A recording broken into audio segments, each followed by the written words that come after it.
Well, thank you everybody for joining us today on this very special episode, live episode of Potside Chats, where we talk all things China. And today we're here in beautiful Fuzhou to celebrate the tea salon at the China ASEAN Year of Cultural Exchanges 2024.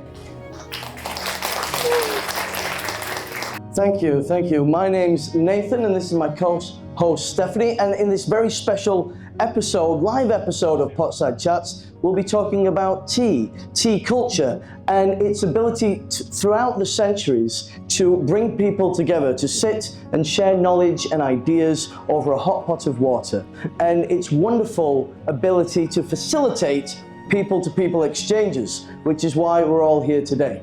And speaking of people, we have some wonderful individuals to introduce you to during our program. We'll have a tea expert, Professor Liao Hong, as well as the Secretary General of the Ministry of Tourism, Arts and Culture, Malaysia. And if that's not enough to keep you engaged and entertained, we also have another performance lined up later in the show. We have some tea challenge for you to take part in and see if you've been remembering your tea knowledge, and also a tea quiz where you can win some prizes.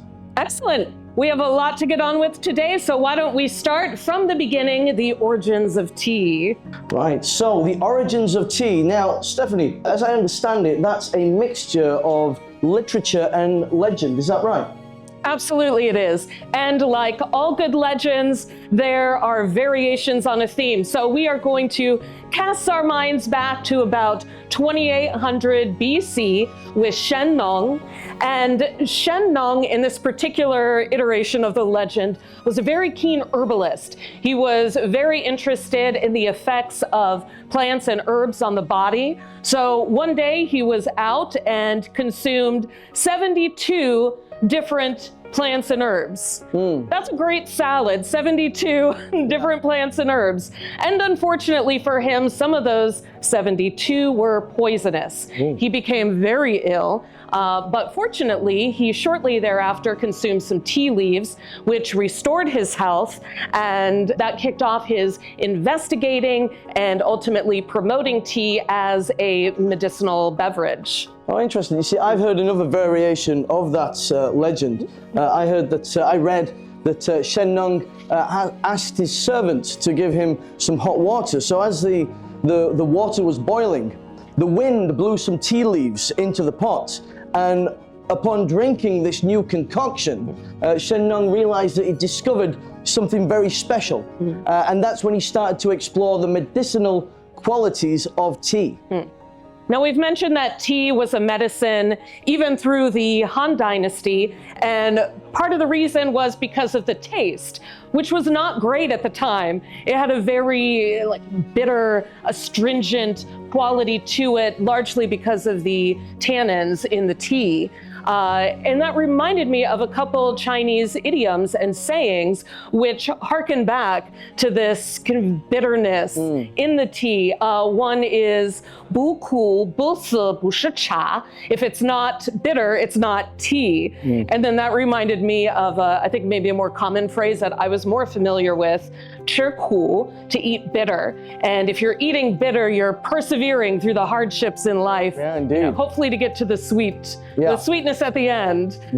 So it really wasn't until the Tang Dynasty, when there were some innovations in tea production and preparation, that the tea became a little more palatable and more of a social beverage like we see here today. Indeed. Well, it was in the Tang Dynasty also that the tea classic by Lu Yu was written, and that is considered the first book about tea, about the tea history, about tea production and tea consumption. It is widely regarded as a seminal piece of work that helped cultivate and help tea be adopted into society. Yes, and it's still so much in the Chinese zeitgeist that when President Xi Jinping came to Fujian, he was visiting Xingsun town, Wuishan. He mentioned the tea classic, and of course, as a tea hub, talking to tea farmers, they were very familiar with this particular piece of literature. And then he went on to say that in the past, tea had been a pillar industry of poverty alleviation. And moving forward to the future, tea should be a pillar industry of rural revitalization. So really encouraging the people to continue carrying on the legacy of tea. President Xi Jinping was visiting Fujian because Fujian's special connection to tea. He was visiting the Yangtze Nest Ecological Tea Garden to learn more about the growth of spring tea and also the development of the local tea industry. And the local tea industry there is wonderful. I had the pleasure of visiting myself last summer. So we're going to share with you a short clip from the documentary that we filmed there.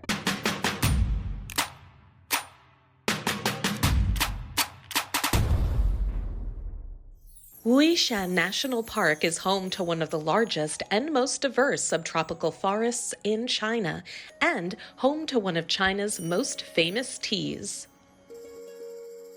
As early as the 1st century, it has been providing dynasties with their fill of tea. Thanks to innovations in tea production in the mid-16th century, people across the world became enchanted with Da Hong Pao rock tea, this champagne of teas exclusive to the region. And by the 18th century, it was the most popular tea in Europe. 岩茶是岩谷花香，花香是属于岩茶里边很重要的一线的香气。岩谷其实是一种特殊的地域所种植出来的茶叶，它有特殊的味道，喝起来它的滋味感是特别厚重的，是有层次的。好山好水出好茶。In fact, Da Hong Pao tea was so valued that Chairman Mao Zedong gifted 200 grams of it to President Nixon when he visited from the US. The fame of Wuishan rock tea came at a cost. Expanding tea plantations took a toll on soil and water quality and encroached on the local wildlife. Recognizing the need to balance both industrial and ecological needs, government officials stepped in. 我们为了加强保护吧，这个原有的老百姓的生产生活的区域我们肯定要给它保留，但你不能再扩大。按原有的茶山呢，你可以继续经营，因为是什么？这里面确实来说要考虑到老百姓的生产生活。 Since the 1990s, the government has sent over 1,000 experts, 科技特派员, here to help local farmers transform their agricultural technologies. And in 2016, a pilot project for Wuishan National Park was launched. 我们在发展茶产业过程中呢，既要保护生态环境又要利用发展，那所以呢，保护和发展呢，要做到平衡。那这要让我们的茶农要理解保护生态环境的一个重要性。那对于我们茶产业发展来说，你去多开垦面积，去增加数量，那是非常有限的。那同时会破坏生态环境。那我们通过提升它的质量，来提高效益，它可能做的这个渠道呢会更容易实现。那我们科技特派员呢，就是用技术教他们怎么管理茶商，怎么提升制茶技术。 来最后提升茶叶品质，最后茶叶价格卖得更高，来增加他们的效益。 Today, tea farmers in Wuishan aren't just surviving, they're thriving. 我从小呢在武夷山长大，从小就学做茶、种茶。这片茶园呢，很早以前开始，我们呢就对它进行管理。以前不懂怎么科学的管理茶园，所以做出来的茶呢品质一般，基本呢也就柴米油盐酱醋茶的档次。 我们现在开始呢，对这个茶园进行科学管理。夏天我们种大豆，这样子呢，我们的效益开始提升了。现在的档次也达到了琴棋书画诗酒茶的这种档次。 As the cradle of one of China's most successful tea industries, the people here in Wuishan have also embraced their role as environmental protectors, preserving both the industry and the environment for future generations. Wonderful. Now, that is just a clip of the film, but the full-length film can be found on China Daily's social media if you would care to search for that in your own free time. But Stephanie, when I watched that film, I was really amazed and really impressed with how many professionals were working together to really cultivate the tea industry. And not to mention the support from the local government as well. From your experience, is there anything more that you'd like to share about the video that you made? Yeah, just to piggyback off your observation, I was very impressed by the innovation and ingenuity of the people there. You know, they are trying to balance two different things that seem on the face of it in opposition. You want to conserve the ecology of the local area, so you can't expand your tea farm. Well, now what do you do? Because you know, all business owners want to, you know, increase profits and expand their enterprises. So then they have to start thinking a little outside the box, going for tea technologies. And maybe that's getting, you know, scientists, chemists in to analyze the soil. That is the mechanics of tea production itself. That is the industrial supply chain and distribution. So there are so many mechanisms at play. It was really very fascinating to realize all of that. Wonderful. Well, to talk to us more about tea technology, we would like to welcome our first guest to the stage, Professor Liao Hong from the Fujian Agricultural and Forestry University. A round of applause. Yes.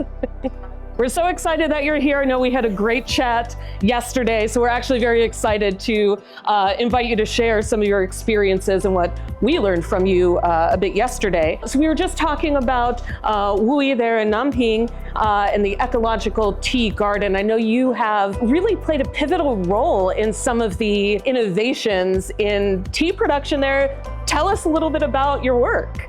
Okay, so first I would like to introduce my major. My major is plant nutrition. It's how to feed plants and what kind of soil is suitable for plant growth in the tea garden. I'm always thinking about what nutrients is good for tea growth and also what kind of soil in the tea garden is healthy for the tea growth. So for that, we develop some methodologies to make tea grow well and also increase the soil healthy in the tea garden.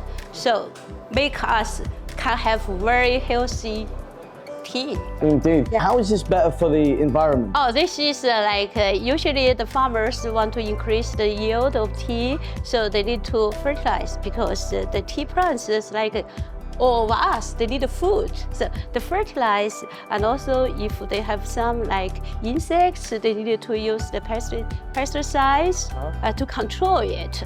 But for me, I think we found a way just like reduce chemical fertilizer and chemical pesticides.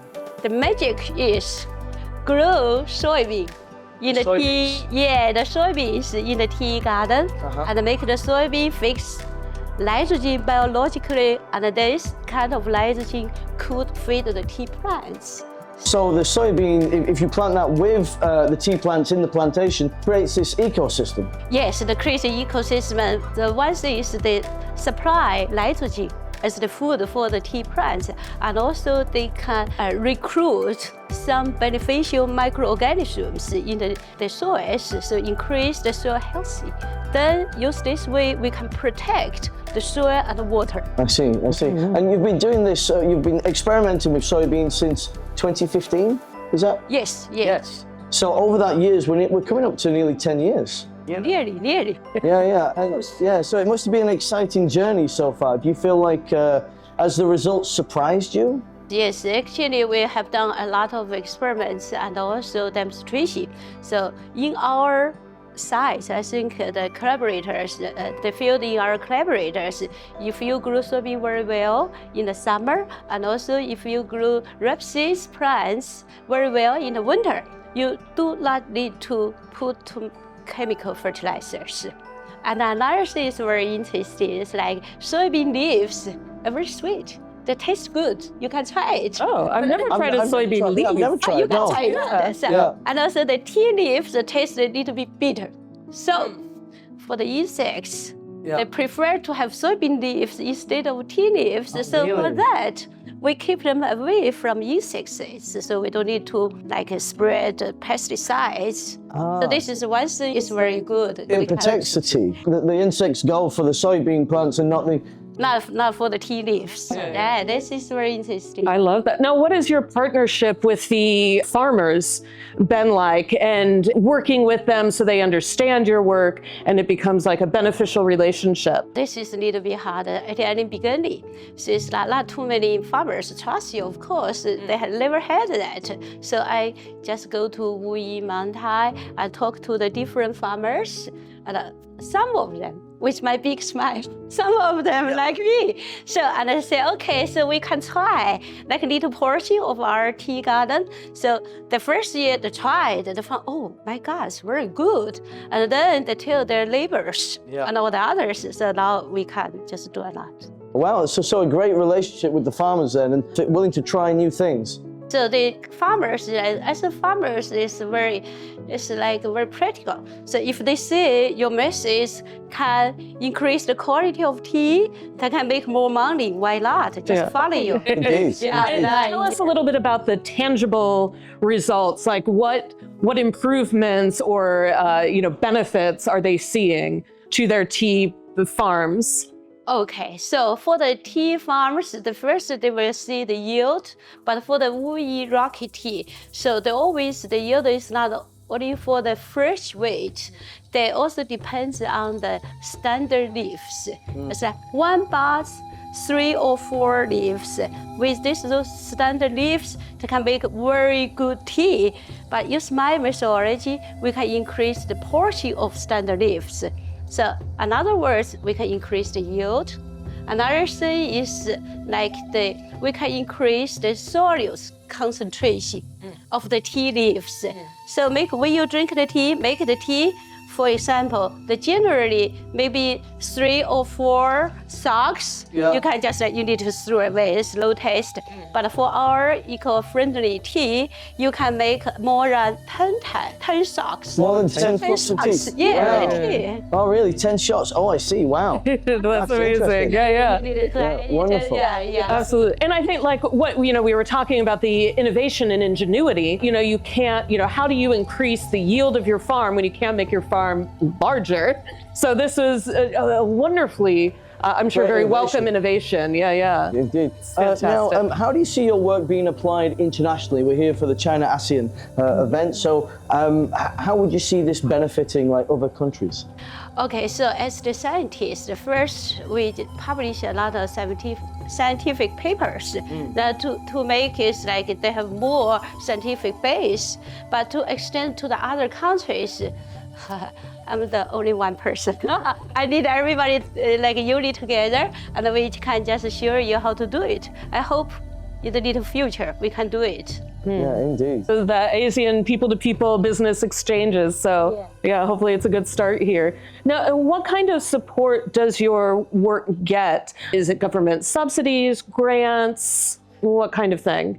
Oh, okay. So I'm very lucky because our Chinese government are very supportive. So for example, like in 2020, we get a very big grant, the so-called develop special advantage industry clusters for Wuyi Rocky tea.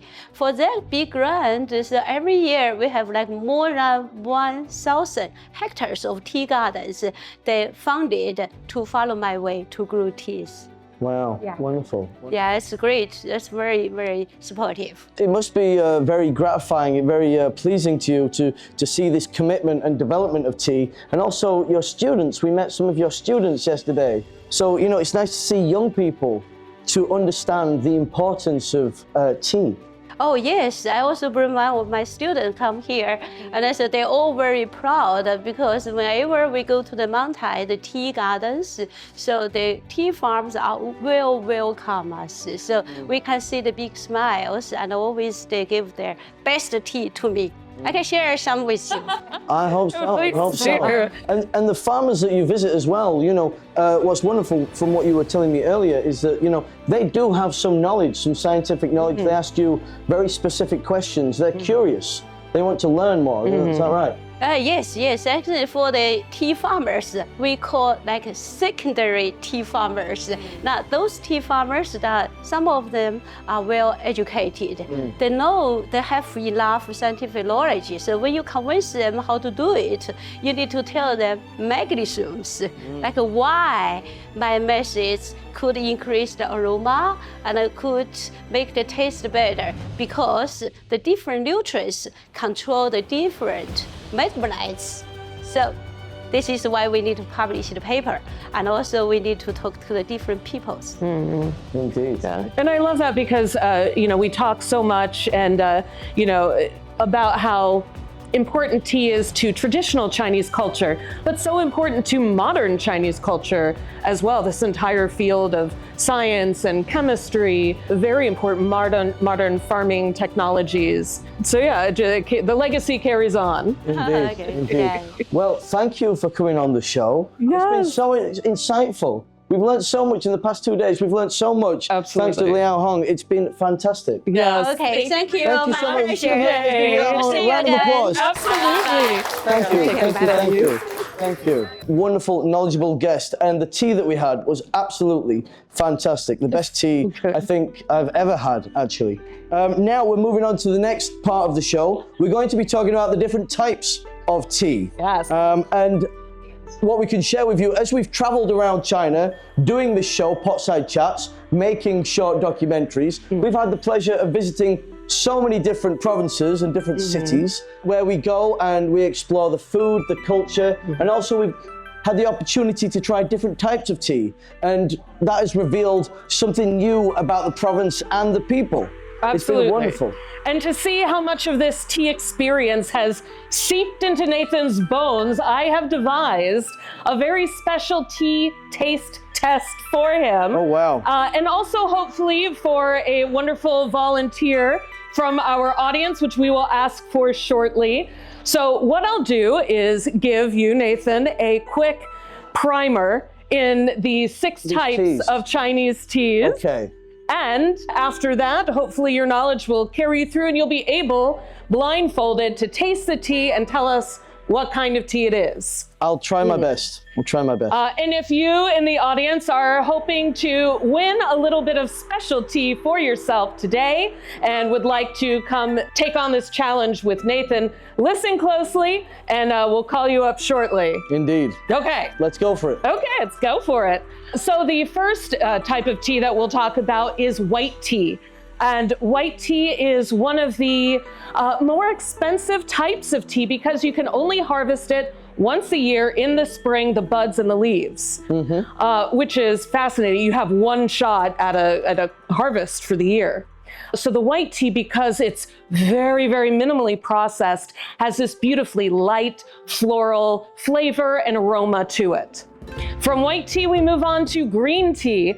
And green tea is lightly oxidized, and depending on the production method, whether it's steeped, which is pretty common in Japan, steamed, or if it's pan-fired, which is more common here in China, it can have either a vegetal grassy flavor or a more toasty, nutty flavor.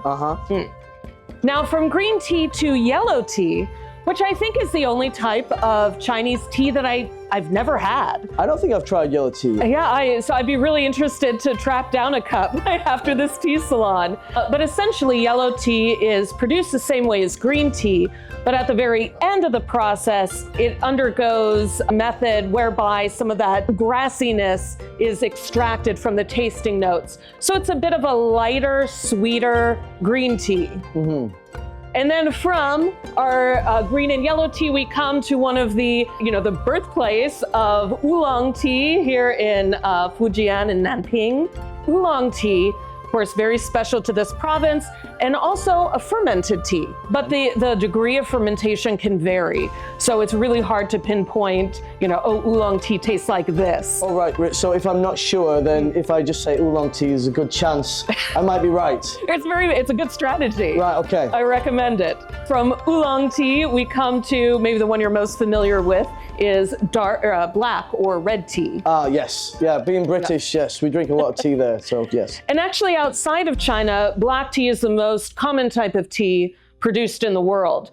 And because it has this sweeter citrus malt flavor, it's most commonly used in the ready-to-drink tea beverages, and it's also used in the dessert-adjacent teas like boba tea, bubble teas. So a sweeter taste, that I should probably vote for black tea. Yes, if it tastes like dessert, it might be black tea. Okay. Yes.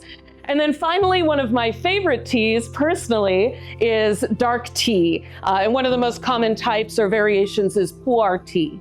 Perhaps I like it so well because it is parallel to wine, which I also love, meaning that it is fermented, but also aged.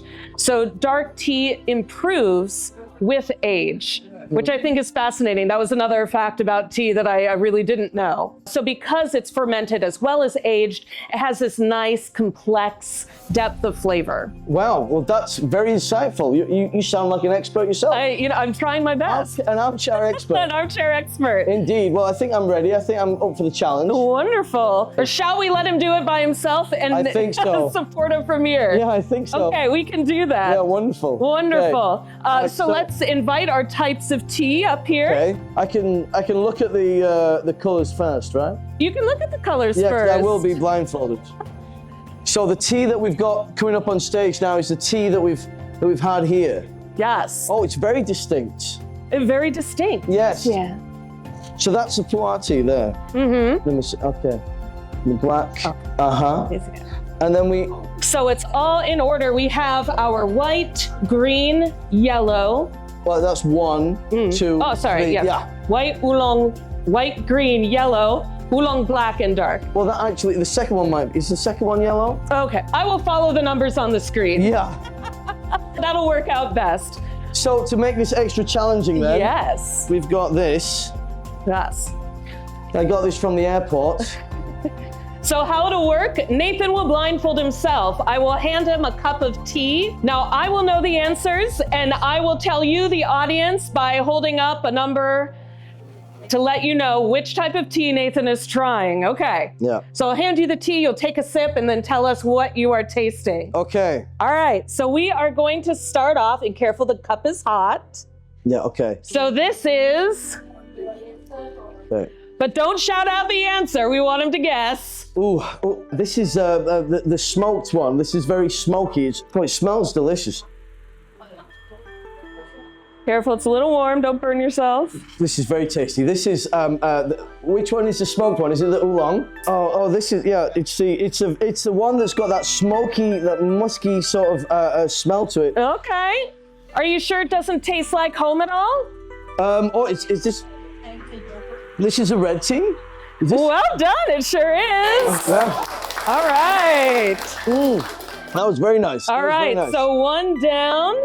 And let's change up that flavor profile to something a little unique. Okay. All right, this is... Right, okay. Oh, wow, this is very strong. Oh, this is very strong.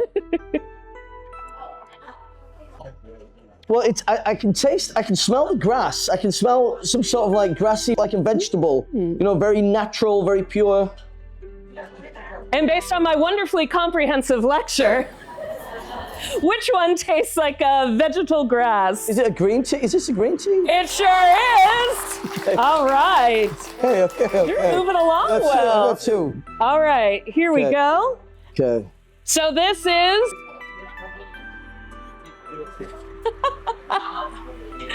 You got fans out here wanting to help you out. Tell us what you taste. This is difficult. This is difficult.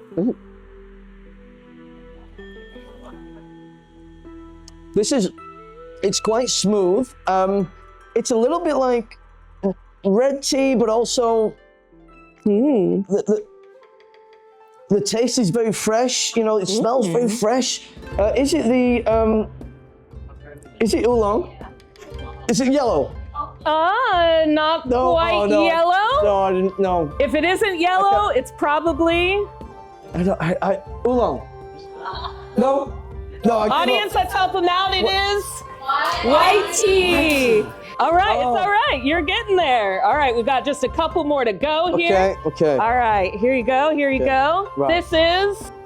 Oh, this is very fragrant. Oh, this smells... Smells like perfume. That's how beautiful it smells. It smells very beautiful. This is one of my favorites for sure. Oh wow, this is delicious. The smell alone is so sweet. Yeah, this is. What do we think? Are you? So I guess we have on the board yellow, oolong, and dark or pu'er. this is pu'er tea. Hey, yes it is. Okay. Well done, well done. Okay. All right, so we got 2 left. Okay. And this one is? Oh God! Again, this smells very fresh. A lot like vegetables. You know, it smells very green. It smells exceptionally healthy. It smells very healthy. And you've already had a glass of green and white tea, so this is probably? The yellow. Sure is. Yellow tea. And then by default, our final cup of tea. I've forgotten, but. Ooh. That was a hint, by the way. Ooh. Yeah. Oh, fantastic. This is a oolong tea. It sure is. It's very nice. Oh, Our signature tea here at Wu Shan. So did I get 5? Did I get 5? You did. You got 5. Well, yeah, 5 of the 6. Yeah, okay. Well done. Well, technically 4 because the last one. That's true. Yeah, wow. Ooh. I'll give it to you, though. That was wonderful, though. You know, the oolong is quite a special taste, isn't it? It really is. Yeah, it really is. Well, I think that was my first time trying yellow tea. All right, a big round of applause for Nathan. We put him on the spot today as our resident taste tester. Indeed. Amazing. Right, let's move on to the next section of the show. Absolutely, the spread of tea culture and our tea roads. Indeed. Now, China is the crucible of tea. All the way back when we look back in history to the ancient Silk Road, the ancient tea road, the ancient tea ship road. Have I missed any out? The ancient tea horse road. Such a fascinating history on how tea has been transported over the globe. And right to the modern day, to the Silk Road economic belt and 21st century maritime Silk Road. Tea has traveled throughout history. It's crossed national borders and it's loved by people all over the world. And Fujian province has really played and continues to play a very dynamic role in spreading tea and tea culture, partly because of its proximity to the sea. It is a coastal province, but also the starting place of the ancient tea road you mentioned, here up through Russia, and that road really flourished between the 17th and 20th centuries. Indeed. And actually, so that tea route, that actually traveled through China until it entered Mongolia.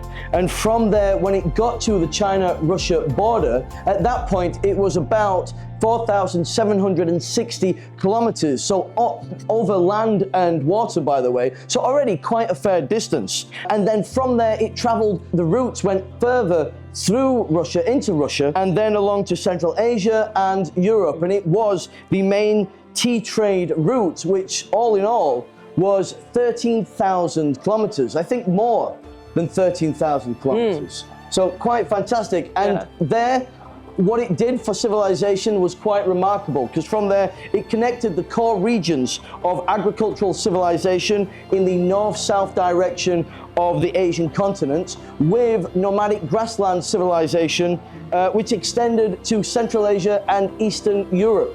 So when they say it was a tea route of thousands of miles, you know, what a better title for it than that? Yeah, they were not kidding. Indeed.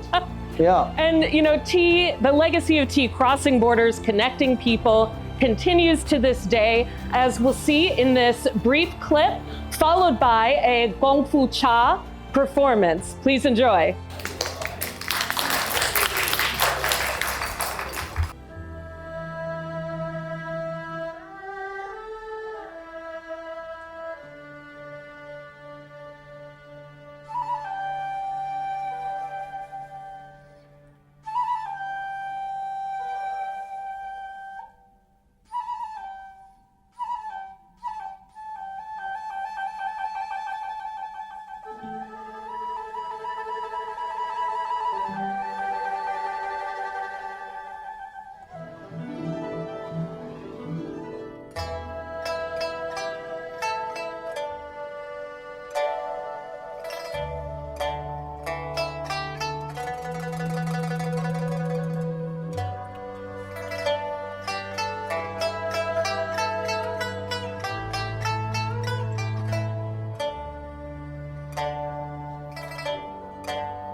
Now it's time to play our tea time trivia, where we're going to ask you 3 questions, and you get the chance to win some prizes. Does that sound exciting? Yes, it sounds very exciting. Sounds very exciting. Okay, So I will be out in amongst you. If you think you know the answer to one of Nathan's questions, just put your hand up. yes, I will come over to you. You can say the answer, and you'll get one of these beautiful prizes. Indeed. Okay, so are we ready? Question 1. In the legend of Shen Nung, how many herbs did he eat while he was discovering tea? Ooh, we have somebody over Somebody here. over there. She was ready. 72. Yes, 72. Well done. Thank you for participating. Excellent. Well done. Next question. Who wrote the classic of tea? All right, The your audience at the back are really answer. coming through. I believe it's Louis. Lu Yu, you believe correctly. Thank you so much. Lu Yu, well done. Question 3. How long was the tea road? The trade route? Yes, There is, I think it's 13,000 kilometers. yes, and maybe over 13,000 kilometers. 13,000 kilometers. Well done. Congratulations. Thank you. Now we move on to the penultimate part of the show. Now we're going to talk about China-ASEAN relations. Absolutely. And, Fujian province has really been at the hub of this entire process from history to the modern day. Tea not only has played an important role in traditional Chinese culture, but also in the past few years specifically, the poverty alleviation and rural revitalization projects. So it's not just something from ye olde ancient roads, it's also a very present process today. Oh yes, indeed. Now, it's very, very clear that tea is one of the many business cards of China. Its symbolic significance is quite clear to see. In fact, in 2014, President Xi Jinping visited and gave a speech at the College of Europe in Bruges in Belgium. And he was talking about the major civilizations, China and Europe. And he compared tea and wine. And I've got a quote from Xi Jinping. Here's what he said. It's really poetic, it's really beautiful. Just as Chinese people like tea and Belgians like beer, the subtlety of tea and the enthusiasm of wine represent 2 different ways of tasting life and interpreting the world. However, they both can meet over wine. 1,000 cups are too few for a good friend, but you can also enjoy tea and savor life. It's a beautiful line, so beautiful, poetic. so poetic. Yeah, and I think really embodies generally what we feel about our friends and loved ones.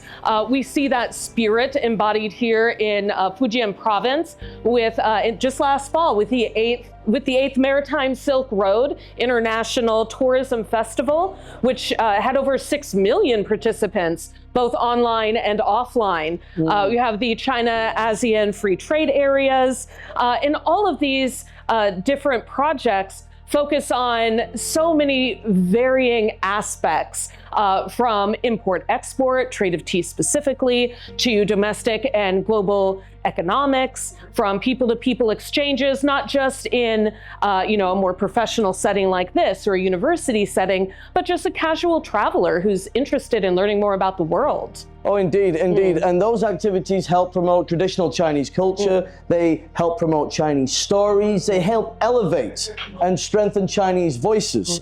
And all, to help the cooperation between regions. And to speak to us more about the China-ASEAN relationship and relations, we'd like to welcome our final guest to the stage today, Dato' Ruslan Tan Sri Abdul Rahman, the Secretary General of the Ministry of Tourism, Arts and Culture, Malaysia. How's the tea? Are you enjoying the tea today? Yes, I am, and I've learned so much about tea. Well, actually, just half an hour sitting there. I actually saw you nodding along when we were talking about the history. It sounds like you already know a lot about it already. Yes, because I'm a career diplomat. I used to serve here in China back in 2008 to 2010. I was the Consul General for Malaysia in Guangzhou. Guangzhou, beautiful. Yeah, beautiful and Fujian is part of the provinces that I cover in Guangzhou. So the Wuyi mountain, and I was sitting with the Wuyi governor just now, and learning about the 6 types of tea and all that, and I've gone through that experience as well. But again, like I said just now, I've learned so much in sitting down for half an hour and being served tea. Oh, good. Oh, good. Well, this leads on perfectly to the first question. What do you think the role of tea is in fostering better economic and diplomatic relations between countries? It's a very big question. That's the relationship between Malaysia and China has existed a long time ago. In fact, the famous admiral from China came to Malacca. If you learn about the history of Malaya, so Cheng Ho or Cheng He came to Malacca, which was a port then, back in 1405 until 1433. So he was there, coming in and out of port of Malacca. Of course, Malacca was also occupied by the Portuguese first. After the Portuguese came, then the Spaniards took over for a while, then the Dutch and the English after that. So the European countries came to occupy, whereas the Chinese came to trade. And of course, in the trade business, which Admiral Cheng He came, brought silk root, and tea. So way back in 1400s, Malaya or the Malayan Peninsula had already experienced tea. Move forward, a quick one. The British came and took over parts of Malaya, allowed tea to be planted in Malaya then, which was 1929, if I remember. So we had a Bow Tea Company in Cameron Highlands. It's always the highlands that produce the best teas. Oh, interesting. So we learned tree planting from the British. Interesting enough, Nathan and Stephanie, you showed the route where the tea went. From here to Central Asia, and then Central Asia, it went up to Europe, and then down to, from also Malacca, it went down to Asia. So that's very interesting. I just learned something new today. And as I shared with both of you, I'm a career diplomat. So I did serve, after I served in Guangzhou, came back to Malaysia for a while, and then my first ambassadorship was in Azerbaijan, in Baku, in Central Asia. And they have a very unique tea culture. So tea for them is red tea, number 5. Yes. And for them, they take tea straight, meaning they don't mix it up with anything, but they put sugar in their mouth. Really? And they drink tea. Interesting. Like a sugar cube or like a rock cube, sugar? Yeah, rock sugar, and they put it in their mouth first, and then they consume the tea. I'll have to try that. Yes. Try that. Yeah. So that's that. Whereas in the UK, in England, they take the tea straight up. Yeah. Or they put sugar in it, depending on whether you're a sweet tooth or not. In Malaysia, we have what we call the very famous teh tarik, we call it. Teh is, of course, tea.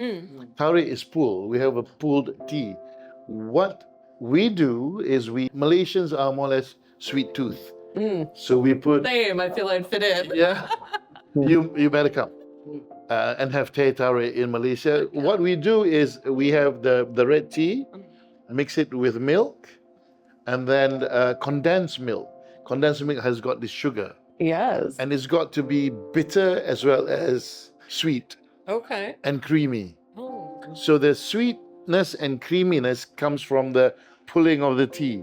Okay. So the teas, you have two big containers and then you mix the tea. So it's a Oh, real just process. like pouring back and forth. Yeah. Pouring Oh. back and forth, that produces the froth Ah. as well as mixes well the tea and the cream and the sugar.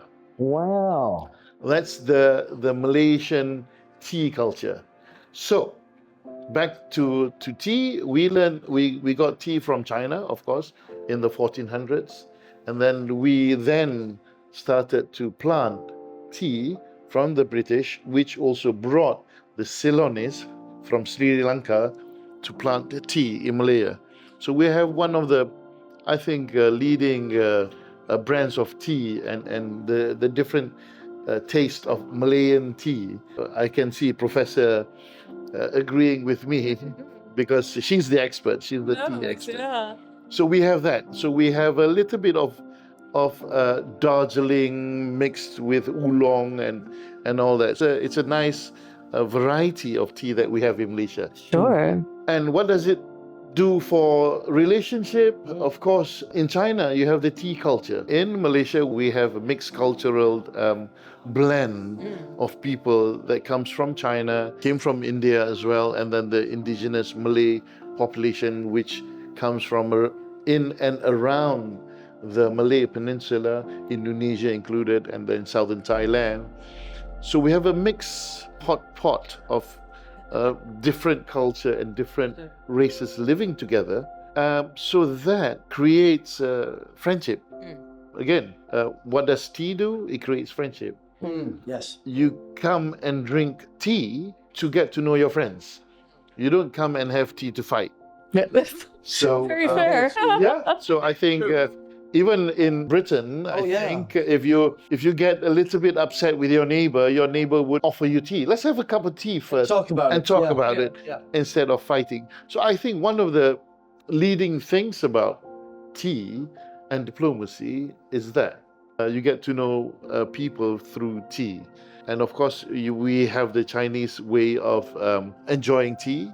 And then, of course, the famous also Japanese style of having tea, and then the way you look at the tea leaves after you have the tea and all that. I mean, that itself is very interesting. So lucky and blessed, I was able to travel the world. Of course, I studied in England, hence Ahmad tea, Darjeeling, and all those teas, and Earl Grey. Earl Grey, yes. And now they have Lady Grey, which is a less stronger Earl Grey tea. So that's that, I think. Yeah, indeed. No, definitely. Great answer. Yeah, very eclectic, and it does bring people together, yes. Yes. Yeah. I'm excited to try the pulled tea. I've never heard of that, and that sounds delightful. Yeah. Okay. Especially that I know that you're a sweet tooth like me, so yes. We'll get along. Yeah, get along fine. So in terms of the people, in the China, ASEAN nations, what do you feel is looking forward in 2024 in these cultural exchanges? What do you think we can look forward to? Reopening the borders and then allowing people to visit each other, experience another culture itself is very promising. Through the diplomacy between China and ASEAN, it has indeed opened up the ASEAN countries to China and China to tourists, especially from ASEAN countries. And then you've heard a few ASEAN countries, for example, Thailand and Malaysia, offering a visa-free, also the Philippines as well. And also China reciprocating, and then you can come and visit China with no visa for ASEAN tourists. So it's a two-way traffic, of course, and it's exciting. It's getting people back for a people-to-people relationship, building up confidence and knowing each other. I think that itself says a lot of things in people-to-people relationship. So I think that's good. Again, since I have the mic, thank you, Stephanie and Nathan, that I'd like to welcome tourists from China to come over to Malaysia and experience, as the tagline goes for us in Malaysia, is Malaysia truly Asia. So you want to experience Asia, please come over to to Malaysia. We would love to. Yes. This yes. is our official invite. Yeah. right? Yes. Excellent. Excellent. We could do a pot-side chat there. We, Oh, absolutely. yes, That'd be definitely. amazing. Yeah, we would love Amazing. to. Yeah. And then we'll the work team as something well. out. Yeah, yeah. And the tea. Let, as well. let the yeah. bosses know. Let the bosses know. Yeah, indeed. Well, thank you so much for your time. I hope you enjoy Thank the you for the tea and the invite. rest of the forum. Yes. Thank you, sir. Ladies and gentlemen, let's give it up. A big round of applause for the Secretary General. Thank you. Thank you. Thank you. Thank you so much. sir. Thank you. All right. Really Thank appreciate you so it. much. Thank you. Wonderful. Well, that's the end of the show. Thank you so much. Thank you for our guest. Yes, we are so excited that you were here for this amazing live episode of Potside Chats, our first one. Our first live episode of the show. Yes. Indeed. Now, and if you have enjoyed it, we travel about China. We see so many different provinces. We talk about different topics from the economy, culture, fashion, food, politics, to really tell the world about China. So please, if you are interested, we have our social media. Thank you for watching, and goodbye. Yes, thank you so much. Thank you.